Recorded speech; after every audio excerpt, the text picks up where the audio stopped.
My name is Amelia. I wasn't raised in a wealthy household, but I somehow managed to land a job and even get married. My husband's name is Edward, and he works at a luxury hotel. I really thought I was going to have a happily ever after, but I never imagined it would end up like this. It wouldn't be an exaggeration to say that my childhood home was below average in terms of wealth. I was brought up in such a home, but I don't hold even a speck of resentment towards my parents. They gave up all their luxuries for me, took me places to play, and taught me about the different cultures of those places. I wonder if they loved geography, but as a child, I often thought they were trying too hard for my sake. I didn't want to make my parents go through any more trouble for me, so I decided that I would work as soon as I graduated from middle school. My mother would say to me, "You really should at least finish high school. It might be tough to find a job in the future." And my father would add, "That's right, we have enough saved to send you to high school." I was really happy about their feelings, but even more than that, I had a strong desire to make life easier for my parents as soon as possible. "It's all right. The sooner I start working, the sooner I'll start earning more," I said with little certainty. But just like my parents said, there was no guarantee that I would be able to find a job anywhere at that time. I had a friend who was a foreign girl who had immigrated when we started middle school. Her name was Jessica, and like me, her family wasn't rich. Maybe that's why we got along so well and always played together. Since Jessica could speak some English, we managed to have conversations without realizing it. I was learning Spanish while talking with her. By the time I was in the 9th grade, I could hold conversations in Spanish pretty well. Perhaps it was my Spanish skills that did it, because, lo and behold, a certain travel agency decided to hire me. They saw value in my ability to speak Spanish. Jessica and I, having both left school after junior high, began working and gradually lost touch. But I was single-minded in my work, determined to earn money. As time flew by, I found myself at 26 years old. There was a lounge in a hotel that I frequently used for work. It was a high-end place but cozy, and the snacks and coffee menu were reasonably priced. We would have our meetings there with the staff.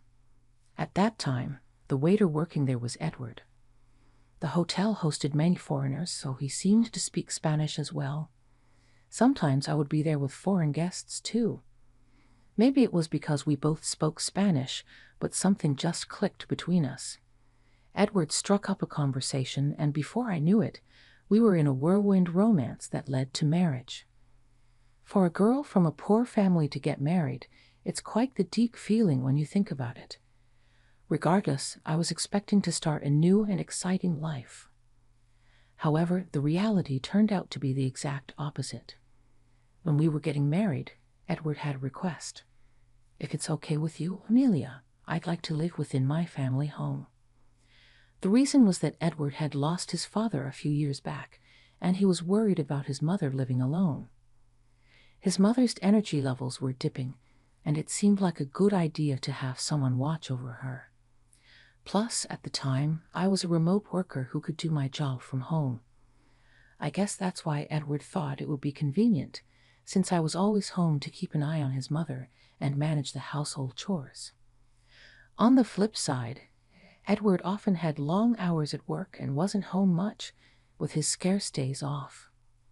Having me, a home-based worker around, must have seemed like a good arrangement to him. But I couldn't immediately agree to it. That's because when I first went to Edward's family home to introduce myself before marrying Edward, his mother had gone silent after asking about my education. "Amelia, which university did you graduate from?" When I honestly replied, "Well, I didn't go to college, I only finished middle school," my mother-in-law just looked at me in silence for a while. It was clear from her expression that she looked down on me. "Oh, only middle school? Well, well," she said, eyeing me with disdain. Given this history, I figured living with her wouldn't go very smoothly. so I mentioned it to Edward casually. Edward, don't you think your mom doesn't exactly see me in the best light? When I asked, he chuckled a bit and said, Nah, that's not true. Mom trusts me, and I'm sure she's got no bad feelings toward my wife either. Hearing that made me think maybe I was overthinking things. Edward also promised that if anything came up, he'd speak to his mother on my behalf. With that assurance, I agreed to move in with his family. But once I actually started living there, things were far from perfect. It was like a slap of reality whenever Edward and I visited his family's house. His mother would speak to him with such warmth. Edward, thank you. I'm so grateful you're living with me. And Edward would respond, of course I knew it would help you out. From my perspective, they seemed like such a close mother and son. But towards me, my mother-in-law's attitude was completely different, cold even. Well, Amelia, just make sure you don't hold Edward back, she'd say emotionlessly, as if she was instructing a servant. It was clear she still looked down on me. I can't help but think that. But at that moment, Edward stood up for me. Don't worry, Amelia is doing a great job working too. But when I mentioned this, my mother-in-law momentarily turned stern, a detail I did not miss. I figured I should just speak to Edward if things ever got troublesome and decided to handle it my way, thinking things would work out since we were living together. We were family after all, and I didn't want any weird vibes between us. That's the spirit with which we started our cohabitation. But reality, as it often does, didn't quite bend in a favorable direction. Once, as I was working on my computer as usual, my mother-in-law barged into my room and said rather angrily, Hey, Amelia, when are you going to clean my room? It needs to be done by 10 o'clock a.m. every day. I was taken aback since I had never heard of such a rule. Sure, I agreed to do household chores, but we never discussed to what extent. If she had just kindly told me from the beginning, that would have been fine. After all, I have my own job and can't be available all the time. However, arguing wouldn't be mature, so I quickly wrapped up my work, apologized, and started cleaning her room.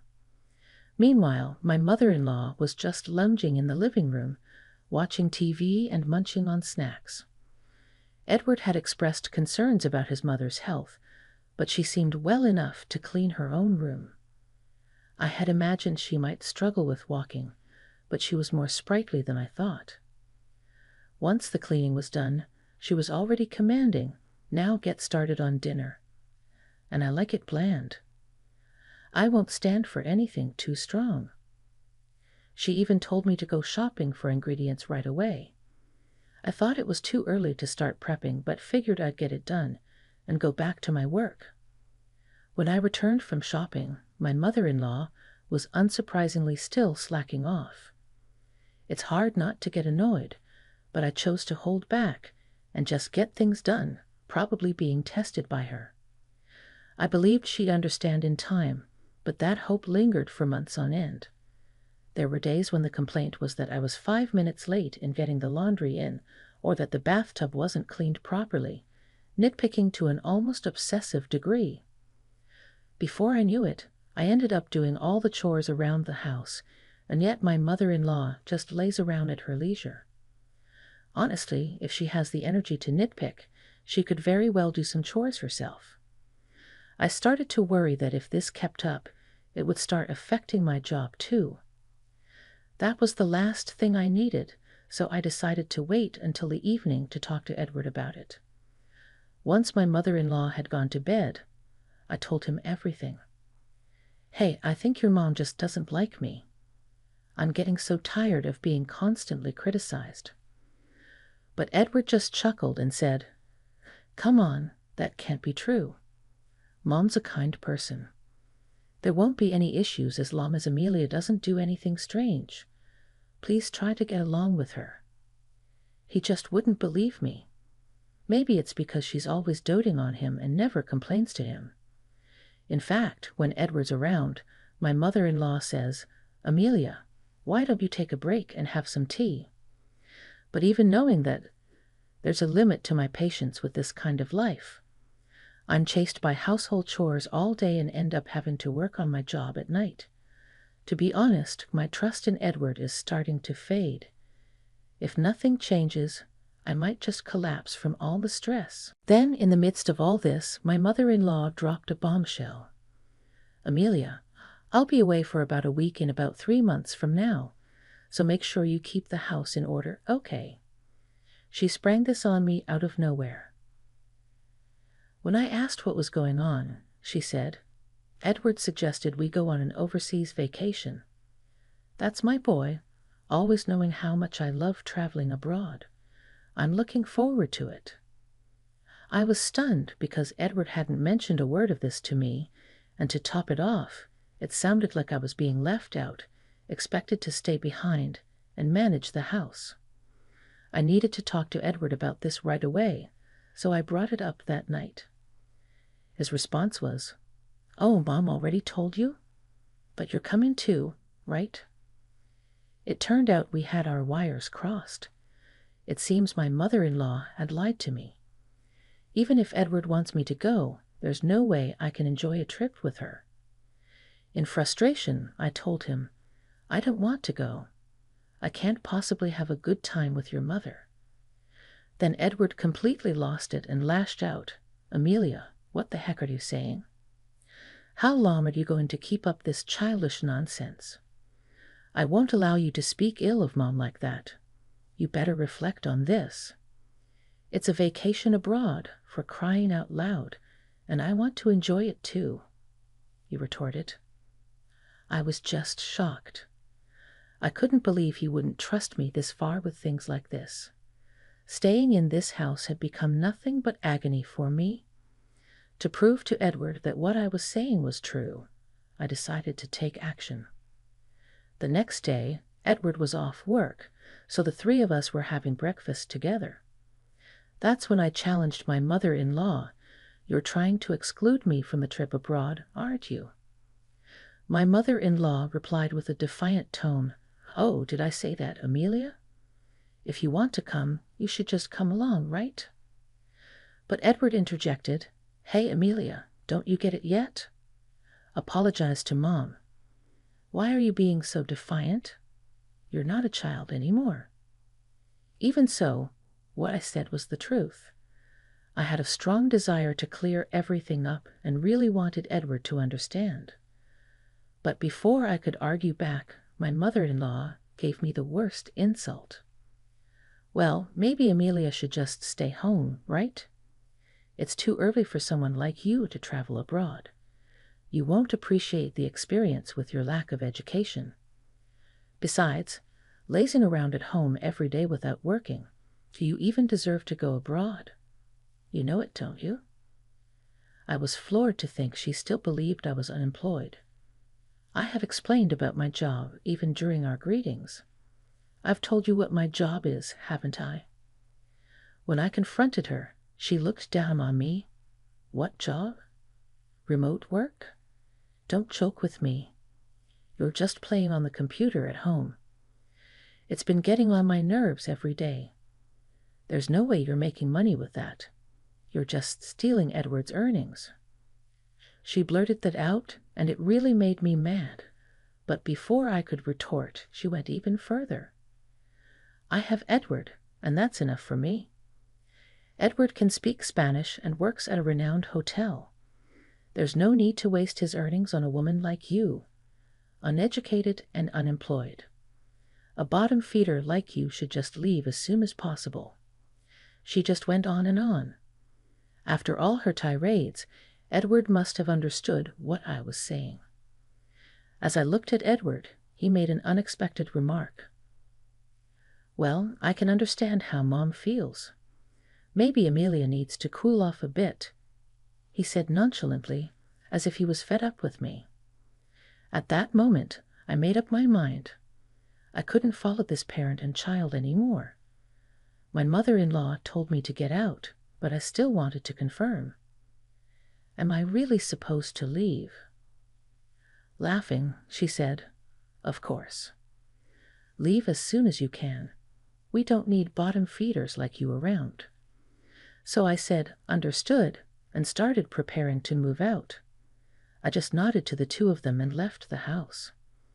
As I was leaving, my mother-in-law called after me with a sneer, "Enjoy your poor life, as it suits a bottom feeder like you." But they didn't realize that retribution would come upon them. About 3 months after I left the house, around the time when they were scheduled to go on their trip abroad, my mother-in-law called me. "Amelia, I finally got through to you." "What in the world is going on?" She sounded quite frantic. "First," I said, "I'm surprised you managed to call this number." She replied, "Of course, I tried several times and couldn't get through. I even called your parents' house to get your new number." I had told my parents that either Edward or my mother-in-law might call. If they did, they should call back at this number. "What's wrong?" I asked. In a panicked tone, she said, "What's wrong? We're getting all sorts of collection letters. Help me out. I didn't know about any of this." "Well, that's expected. You haven't been paying the utilities, have you?" I simply answered. My mother-in-law seemed to be in a world of her own. I had absolutely thought Edward was covering our living expenses. "To find out you were paying for everything, why didn't you tell me? I had no idea you were making that much money. It's kind of too late to be bringing this up now," I said. But maybe Edward finally told her the truth. That's right. I had already started my own business using the expertise I gained from the travel agency I used to work for, and now it had grown to the point of earning $20 million, being widely accepted around the world. What shocked my mother-in-law even more was probably Edward's income. Just because he worked in a lounge at a well-known hotel doesn't mean he was raking in the cash. If anything, Edward was just an average Joe on the payroll, on the lower end, I'd say. And speaking Spanish at that hotel was nothing special. It was crawling with Spanish speakers. Even if he could speak it, it wasn't anything to write home about. There's no way his income could cover the living expenses for 3 people. In reality, just making ends meet for himself was all he could manage. It's ridiculous that she hadn't realized until a collection notice came that I was the one paying all the living expenses for my husband's family. But the more I listened to my mother-in-law, the more appalling facts came to light. The reason why she insisted on me living with them wasn't to keep an eye on her. It was because she had been living off my father-in-law's wealth. Blinded by a temporary influx of cash, she had spent lavishly until there was nothing left. That's when she turned to Edward, who she presumed was earning well. But Edward knew his income was low, and he was somewhat aware of my earnings, which is why he turned to me for help. Hearing this just reconfirmed what a hopeless pair they were. But their irresponsibility didn't end there. "By the way, are you managing to make the card payments?" Raising her voice, my mother-in-law exclaimed, "Exactly. Both Edward and I have bills piling up. Since you moved out, I've started to receive more and more credit card statements addressed to both of us. The amounts due each month kept climbing, and before I knew it, they amounted to quite a sum. The level of their luxury spending was beyond me. I have no idea what they were doing without paying the living expenses, but for sure Edward's bills had surpassed his salary, and my mother-in-law hadn't kicked her old habits of lavish spending. It seemed they both had gotten themselves into debt, now totaling over $440,000. What's more shocking is they thought Edward would somehow manage it if it was just a bit of debt, as my mother-in-law put it, and Edward thought I would take care of it if things got tough. The level of dependency in grown adults was appalling. Beyond exasperation, I was starting to feel the danger. So when my mother-in-law brazenly said, "So, Amelia, you can sort this out for us, right?" I was astonished she could be so audacious. I made it clear to her. After all that's been said and done, you're asking for help now. There's no way I'm helping. That's when Edward suddenly took the phone. Hey, Amelia, you're my wife. You have a duty to help us out. Do something. We can't pay this off. I couldn't fathom their nerve, but I did offer him a glimmer of mercy. So you want to come over? I might consider it if you do. He was immediately enthusiastic. Oh yeah, you'll let us stay, and you'll sort out the money then. Let's do that. Where's your place? I'll head there right now, he said eagerly. I had to be honest. Well, if you can make it. I'm in Hawaii right now. I have a vacation home here, I said. Both Edward and my mother-in-law couldn't hide their shock. What do you mean, Hawaii? We can't afford to go there right now. Edward panicked. I calmly replied, weren't you going to travel abroad? Just swing by Hawaii. Your mother would love it. And you did ask my family for my phone number, right? Didn't you realize it was an international number?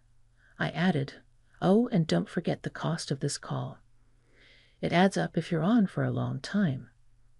To drive the point home, I said, if we get divorced, I might think about helping with the money too. Edward was quick to reply, all right, I got it. Let's just get divorced first then. He seemed to have realized his debts were not something he could exchange for anything. So I told him I'd deliver the divorce papers once I got back to California and ended the call. About a week later, I had returned to California, made sure to have the divorce papers properly written up, and the divorce went through without a hitch. Edward looked quite gaunt, so I guess he's been living pretty lean these last few days. He mentioned something at that time. It turns out he had been counting on my money for the overseas trip as well. Hearing that didn't even surprise me anymore. They probably thought I would pay off their debts, but of course I had no intention whatsoever of doing that. What I proposed was, first of all, for both of them to stop living so lavishly, and then for Edward and my mother-in-law to work their tails off. I told them if they did, they could eventually pay off the debt and at least manage the bare necessities. When Edward heard this, he lashed out, hey, that's not what you promised. You were supposed to think about the debt. But I was like, that's why I did you a favor by thinking of a way for you guys to handle your debt repayment. So good luck. Once you can afford to travel abroad again, I'll invite you to my Hawaii villa, I said with a touch of sarcasm, and left their place. Afterward, they both seemed to be working themselves to the bone from dawn till dusk, barely scraping by. It's probably a good lesson for them since they've had it easy until now. On a different note, I heard that Jessica also built a house in Hawaii. I had a reunion with her after so long. She took up a job that took her around the world after graduating from middle school and now seems to be a company president, just like me. She had her parents come over to the house she bought, and they are living it up together. So I called my parents over from California, and we started living here now. I sometimes visit Jessica's place. We both feel blessed to be able to give back to our parents and encourage each other as we work hard at our jobs.